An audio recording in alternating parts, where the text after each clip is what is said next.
Hey guys, I'm back. Sorry, it's very hard for me to keep these calculus videos under 15 minutes, especially if I want to, kind of take my time and walk you through the problems. Number 9 here, you'll notice we're trying to find the total shaded area. So there are 3 different pieces here that we're looking at. We've got this piece all the way over here on the left that's shaded in. We've got this piece here in the middle that's shaded, and then this piece down here on the bottom right that is shaded. So we need to find all 3 pieces. So let's just start over here on the left and we'll work our way to the right just to keep a pattern. Okay, so as we look through this function, first I would identify our functions that we have. We have this function, which is a quadratic function, and then we have this function here, which is a linear function. Notice that they're already written in terms of x, so that means our integrals are going to be our lower and upper limits are going to be x values, so these will be x's, and then whatever our functions are that go here is going to be a top function minus a bottom function with respect to x. Okay, so that means I don't need to do any adjusting to my functions or anything like that, and when I talk about my limits I need to be looking at the x values. So let's look here at this first section. It is bound by this vertical line here, which is at the x value of -2, and then it's bounded by the intersection point here, which is at the x value of -1. So my limit is -2 to -1. Okay, if it helps you to kind of do this and break it up so you see this is the piece we're looking at first, then go ahead, that's your choice. As you do this, you're going to see, okay, the top function that we come to, that is our linear function. So it's going to be the -x plus 2. And we're going to subtract the quadratic function, which is on the bottom, which is 4 minus x squared dx. Okay, now we're going to look at the middle part. So the middle part is going to go from this to here. So if I block everything else out to help me get a visual, I'm only looking at this. So it's from this lower bound of -2 to this upper bound at +2. So I'm just going to add this in because it's a new piece. So we said from -2 to +2. Okay, now I need the top function. So this time the top function that we're looking at is the quadratic. So that's going to be the 4 minus x squared. And the bottom function that we're looking at on this one is the linear. So -x plus 2. And that is all again with respect to x.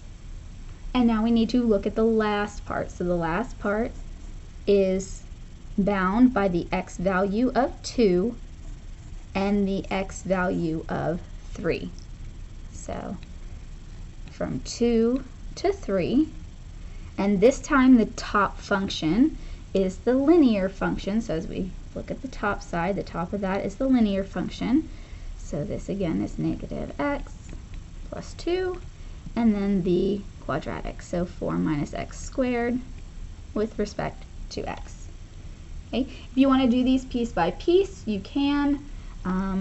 If we do this part in the calculator, again, if you want to use y1s and y2s, you can call whichever one y1, whichever one y2 you want. Just make sure that you put it in the corresponding place in the calculator, like in the y1 spot under the graphing stuff. Okay, so this one, if we just type it in as it is, we're going to get 1.83 repeating.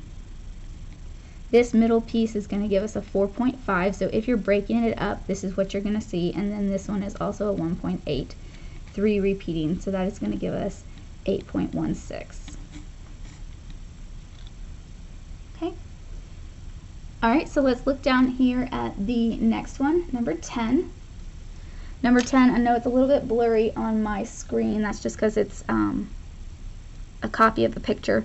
So it says, pollution is being removed from a lake at a rate modeled by the function y equals 20 e to the negative 0.5 t tons per year, where t is the number of years since 1995.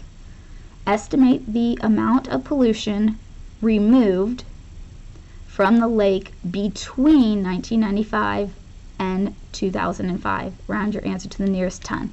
So notice that we're finding the information between these 2 years. All right, so that means it said T is the number of years since this time. So when T is 0, that's really 1995. So that means when our time starts at 0, when that T, or our X value, is at 0, it's 1995. And we want to go from 1995 to 2005. So that means this is going to be a 10. Okay. Then our function is this function. We don't have another function, so it's just going to be between that function and the x-axis. So our top function is 20 e to the negative 0.5 t. If I did subtracting the bottom function, well, the x-axis, the x value, well, the x value changed, but the y, it's 0, the function is 0. So if I subtracted that in there, that's not really going to do anything, so it's not really needed. If you want to put it in there, you can. And when we type this in, we're going to get that this is approximately 39.73, and it said round your answer to the nearest ton, so on this problem, we would want to pick A. Right, so let's move on to number 11. Number 11 is actually going to take us some extra space, so I've got another piece of paper because I'm going to need it. So it says that we're going to find the area of the region enclosed by the two curves. So I'm going to go ahead and I'm going to write these out on my other piece of paper, just because I know I'm going to need some more room. Sometimes I write kind of large, so let me get that out of the way. All right, so here's my two functions. All right, so when we're looking at these functions, the first thing that we want to do is figure out how to write them. So in order to graph them, okay, we need to get them so y is by themselves. So to get this, so y is by itself, let's move this piece to the other side. So x equals y squared, then square root both sides. So y equals plus or minus the square root of x. Okay, on this one, let's move x to the other side. So 2y squared, 3 minus x. Divide everything by 2. Y squared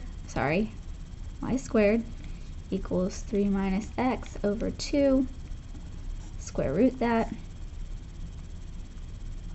Okay, this is going to give me y equals plus or minus. Please don't lose those plus or minuses, because that means we have more than one piece to each of these functions.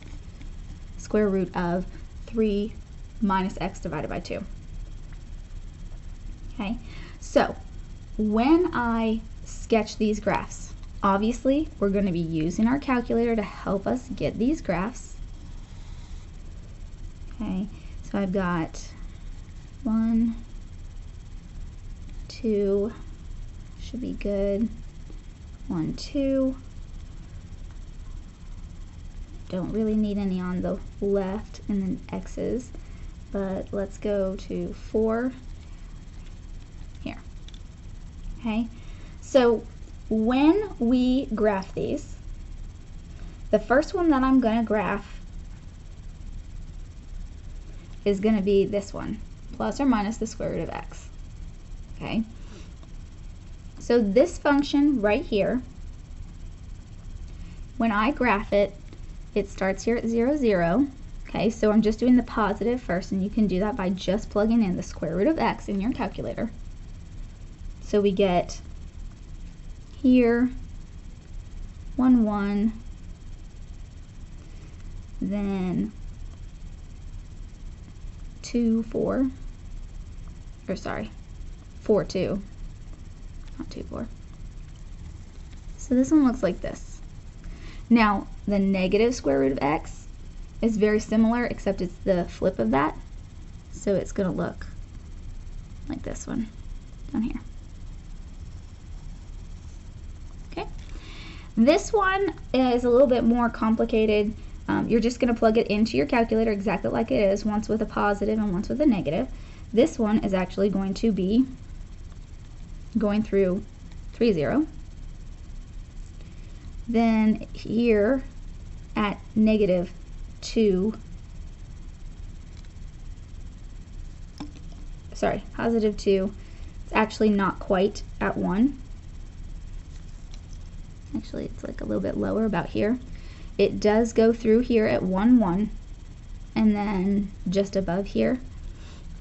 So then in the other direction, we're going to get that same square root pattern. Okay, so this is what we're looking at. We're trying to find the area here, all of this in the middle. Hopefully, as you look at this, because our functions went left and right, they didn't go up and down like a normal quadratic, we should be thinking that we need to do a right minus left, and it's going to be in terms of y. Okay, so that means we need our functions solved to be in terms of y. So we've got to go back to our equations. So before we jump to that, let's make sure we know this was our first one, right? So this is what we were using as y1. This one was the ones we were, or sorry, these were y1s. These were the ones we were using as y2s. Okay, and remember we said if we're doing right and left, these limits here are going to have to be in terms of y. So let's see what our lowest y value is that we're going to have here. Our lowest y value that we're going to have is a -1, and the highest y value that we have of this shaded area is a +1. So I know we've got a -1 to a +1. So now we need to find what this right function is in terms of y, and the left part of this function is in terms of y. So I'm just going to go back to these original, and I'm going to do them one at a time. So we've got x minus y squared equals 0. I need this so it's in terms of y. So that means solve for x. So this equation is in terms of y. So solve for x. X equals y squared. Okay. This right here we said was our y1 function. So that means this is our left function on this one. Okay, now we're going to take the other one, x plus 2y squared equals 3. Solve it for x, so x equals -2y squared plus 3. This we said was our y2 function, which on this we also said was going to be our right function. So that means when we type this in, we're going to have our right function minus our left function. And again, when we type this into our graphing calculator, we'll put x's here, but it is really in terms of y. Then when we solve this, this comes out to be a very beautiful 4. Okay, so go ahead, take a few minutes, work through that, make sure you understand that. I'll be online for you to ask questions, or you can message me. Also go back and work those couple that I didn't do. I will post the answer key for those.